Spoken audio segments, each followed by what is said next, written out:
નમસ્કાર દર્શક મિત્રો, ધી લોકસત્તા શોમાં આપણું સ્વાગત છે। નવરાત્રીનો તહેવાર એક એવો તહેવાર છે કે જેની ગરબા પ્રેમીઓ આખા વર્ષમાં આતુરતાથી રાહ જોતા હોય છે અને જેમ જેમ આ તહેવાર નજીક આવે છે તેમ તેમ ખેલૈયાઓમાં પણ અનેરો ઉત્સાહ જોવા મળતો હોય છે।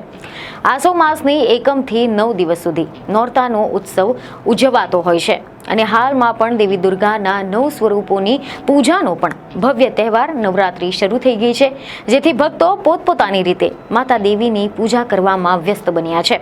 દેશના પૂર્વ ભાગોમાં ઉદ્ભવેલી દુર્ગા પૂજાનું આધુનિક સ્વરૂપ હવે સમગ્ર દેશમાં ફેલાઈ ગયું છે, જ્યારે ગુજરાતમાં ઉદ્ભવતા જે દાંડિયા રાસ અને ગરબા નૃત્યો છે તે પણ દેશ દુનિયામાં લોકપ્રિય બની ગયા છે। પરંતુ આ બધાની વચ્ચે જો કદાચ તમે ધ્યાન આપ્યું હોય તો એક વાત આંખે ઉડીને વળગે એવી છે અને તે છે કે રાસ ગરબાની ઓળખ એવા દાંડિયા હવે એટલા બધા જોવા નથી મળી રહ્યા। જી હા, આમ તો નવરાત્રી ઉત્સવ શરૂ થતાની સાથે જ ગુજરાત અને દેશના અન્ય ભાગોમાં ગરબા અને દાંડિયા ખૂબ જ લોકપ્રિય બની જતા હોય છે। આ બંને નૃત્ય શૈલીઓ એ ફક્ત નવરાત્રી દરમિયાન જ કરવામાં આવે છે અને દેવી દુર્ગાની પૂજાનો એક મહત્વપૂર્ણ ભાગ છે। ગરબો ઘરના આંગણે ચોકમાંથી શેરીમાં આવ્યો અને ગરબાની યાત્રાઓને પ્રથમ તબક્કો મળ્યો હતો। પેઢીઓ બદલાય તેમ સાંસ્કૃતિક વારસામાં પણ પરિવર્તન જોવા મળે છે। 9 દિવસની નવરાત્રી એ સૌથી લાંબો સમય ચાલતો ગુજરાતનો આ તહેવાર છે। ગરબાનું ચલણ વધતા પ્રી નવરાત્રી અને પોસ્ટ નવરાત્રી ગરબા પણ યોજાવામાં લાગ્યા છે। શાળા કે કોલેજ કે પછી નોકરીના સ્થળો હોય ત્યાં પણ ગરબાની ઉજવણી થવા લાગી છે। જાણીતા લોક સાહિત્યકારોના મતે જેમ જેમ પેઢીઓ બદલાય છે તેમ તેમ સાંસ્કૃતિક વારસામાં પણ પરિવર્તન આવતું જતું હોય છે, જેમાં આ ગરબાનો વારસો નવા સ્વરૂપે પણ જળવાઈ રહ્યો છે। હજારો વર્ષોથી ગરબા રમવામાં આવે છે। પહેલાના સમયમાં નાની બાળકીઓ જ ગરબા રમતી હતી। તેઓ માથે ગરબો લઈને શેરીઓમાં જતી અને ગરબો ગાતી હતી અને તેમને લાણી એટલે કે ગરબામાં આપવામાં આવતી ભેટ પણ આપવામાં આવતી હતી। વર્ષ 1970ના દાયકામાં મુંબઈમાં સૌપ્રથમ પાર્ટી પ્લોટમાં ગરબા રમવાની શરૂઆત થઈ હતી અને પછી તેનો ફેલાવો થયો।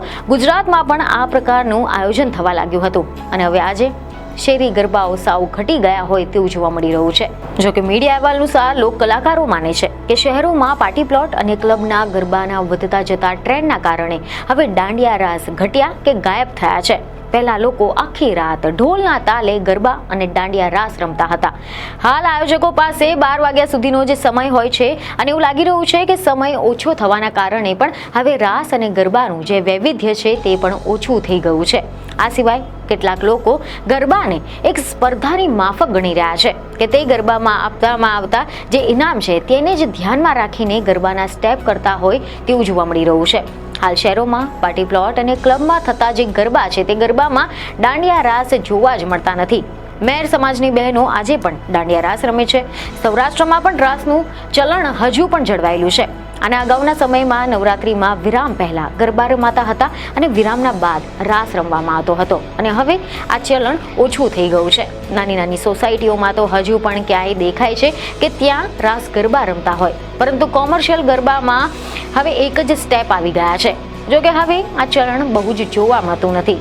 સ્ત્રીઓ અને પુરુષો કે એકલી સ્ત્રીઓ કે પછી એકલા પુરુષો દાંડિયાઓની સાથે ગાતા હોય રમે છે તેને રાસ કહેવામાં આવે છે। ગરબો એટલે મહિલાઓ તાળીઓની સાથે ઘૂમતા ઘૂમતા ગાયન કરે છે। પુરુષો ઘૂમતા ઘૂમતા ગાયન કરે તેને ગરબી કહેવાય છે। નોંધનીય વાત એ છે કે સૌરાષ્ટ્રમાં આજે પણ દાંડિયા રાસ સચવાયેલો છે અને રમવામાં પણ આવે છે।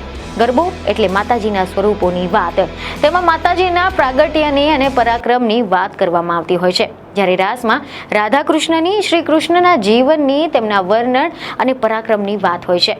દાંડિયા રાસ એ ભગવાન શ્રી કૃષ્ણના સમયથી આપણે ત્યાં રમવામાં આવે છે અને સૌરાષ્ટ્રમાં આજે પણ રાસ રમાય છે। દાંડિયા રાસ રમવા માટે પ્રેક્ટિસની પણ જરૂર હોય છે। આજના યુવક યુવતીઓને દાંડિયા રાસ કરતા સ્ટેપ ગરબા રમવાનું વધારે પસંદ કરે છે। યોદ્ધાઓ જ્યારે યુદ્ધ જીતીને આવતા હતા ત્યારે જીતનો જશ્ન મનાવવા માટે દાંડિયાથી શૌર્ય રાસ રમતા હતા અને આ શૌર્ય રાસ એ તલવારથી રમવામાં આવતો હતો। લોક કલાકારો માને છે કે ગરબામાં સ્ટેપ બદલાતા રહે છે તો તેનો અલગ ઉત્સાહ હોય છે। જોકે આજના ગરબાઓમાં મોટા ભાગે એક જ પ્રકારના સ્ટેપ જોવા મળે છે। ગરબાના નવા સ્વરૂપોના કારણે પણ દાંડિયાનું ચલણ ઘટી ગયું છે।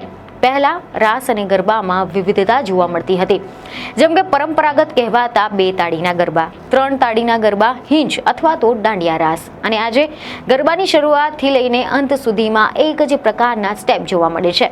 અને અગાઉના સમયમાં જેમ ગાયક કલાકારનું ગીત બદલાય તેમ ગરબાના સ્ટેપ પણ બદલાતા હતા, પરંતુ હવે એક જ સ્ટેપના ગરબા ગાવામાં આવે છે. જો કે ગરબા અને દાંડિયા આ બંને નૃત્ય શૈલીઓ તેમની અનોખી શૈલી અને લય માટે જાણીતા છે, પરંતુ આ બંનેમાં કેટલાક તફાવતો છે કે જે તેમને અલગ કરે છે.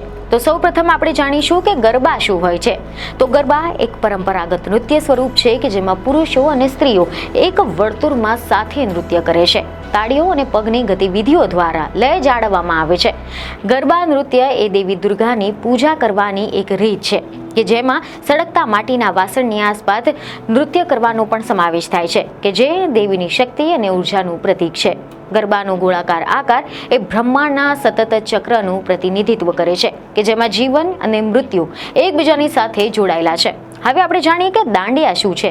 તો દાંડિયા એક અન્ય પરંપરાગત નૃત્ય સ્વરૂપ છે કે જેમાં નાની રંગબેરંગી લાકડીઓનો ઉપયોગ થાય છે. આ નૃત્યમાં લોકો ઢોલ અને તબલાના તાલ પર પોતાની લાકડીઓની એકબીજાની સાથે ફટકારીને નૃત્ય કરે છે.